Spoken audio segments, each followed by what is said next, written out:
Hello, আজকে আমরা একটা ডিবেট হয়েছে আমাদের মধ্যে। ডিবেটটা হচ্ছে ইকুয়াস টু এমসি স্কোয়ার, আইনস্টাইনের একটা কনসেপ্ট। এটা অনেক দিন আগে তো প্রুভেন রং ছিল, কিন্তু রিসেন্টলি প্রুভ করেছে যে ওটা ঠিক আছে।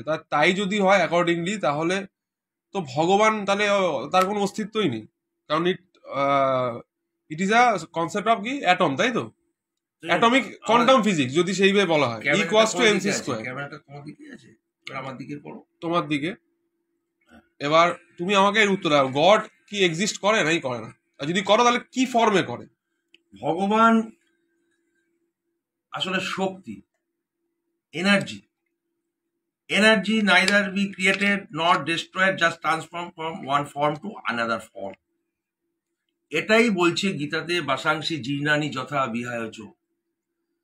তাহলে শিব, কালী, দুর্গা, কৃষ্ণ এরা কারা?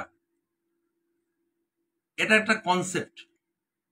শিব ব্রহ্মের কনসেপ্ট, মা কালী শক্তির কনসেপ্ট। তার ডান হাতে বরাহ ভয় বা বাঁ হাতে মুন্ডমালা। সৃষ্টি স্থিতি বিনাশায় শক্তিভূতে সনাতনী গুণস্বয়ে গুণমায়ে নারায়ণী নমস্তুতে। এই হচ্ছে মা কালী। আর শিব নিচে, শিবের চোখের সাথে তার মায়ের দৃষ্টি মিশছে। ব্রহ্ম শক্তি অভেদ। আর এই যে শ্রীকৃষ্ণের বাঁশির 6টা ছিদ্র, এটা ষড়রিপুর প্রতীক। কাম, ক্রোধ, লোভ, মদ, মোহ, মাশ্চর্য, এইটা যখন আমরা কন্ট্রোল করতে পারবো, এটা থাকবে, কন্ট্রোল করতে পারবো, তখনই আমরা একটা সাধনাতে লিপ্ত হতে পারবো, যে সাধনাতে জানতে পারবো যে আমি ব্রহ্ম, অহম ব্রহ্মাস্মি, নচেতন বুদ্ধি নচেতন শক্তি, চিদানন্দ রূপ শিবহম শিবহম। এবার equal to MC square concept কোথা থেকে আসে?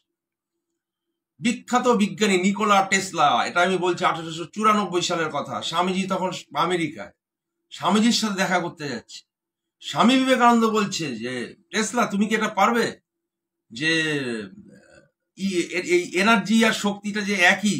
আচ্ছা, টেসলা বলতে আমাদের যে এলন মাস্ক যে কো-ফাউন্ডার, আচ্ছা ওই উনি নামটা দিয়েছে, আচ্ছা ওনার নামে টেসলাটা। ওকে ওকে। তুমি কি পারবে? তা ও শুনলো, ও শুনে ও গাণিতিক ভাবে প্রকাশ করতে পারলো না। ও বললো মিলেভাকে।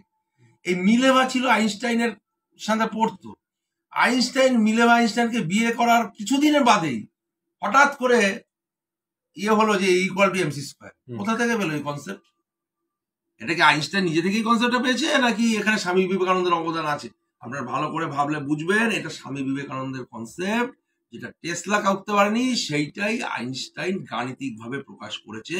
Equal to MC square is equal to energy, M equal to mass, C equal to velocity of light, 1,86,000 mile per second, point something, মানে ওটা চলে যাচ্ছে।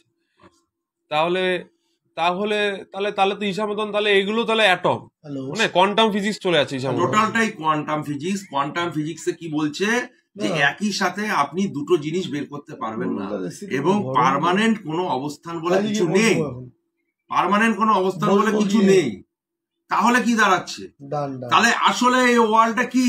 এটা ব্লিঙ্ক করছে, এটা তৈরি হচ্ছে, এটা সৃষ্টি হচ্ছে, এটা একটা জ্যোতি সমুদ্র। যেটা স্বামীজিকে বলছেন শারদানন্দজি, যে তিমিত চিৎ সিন্ধু বেদী আসলে জ্যোতির ঘন, কোটি সূর্য গলাইলে। কোটি সূর্য, মানে একটা সূর্যের যা তেজ, তাহলে কোটি সূর্য, সেই তেজ বিস্ফোরিত হচ্ছে চারদিকে।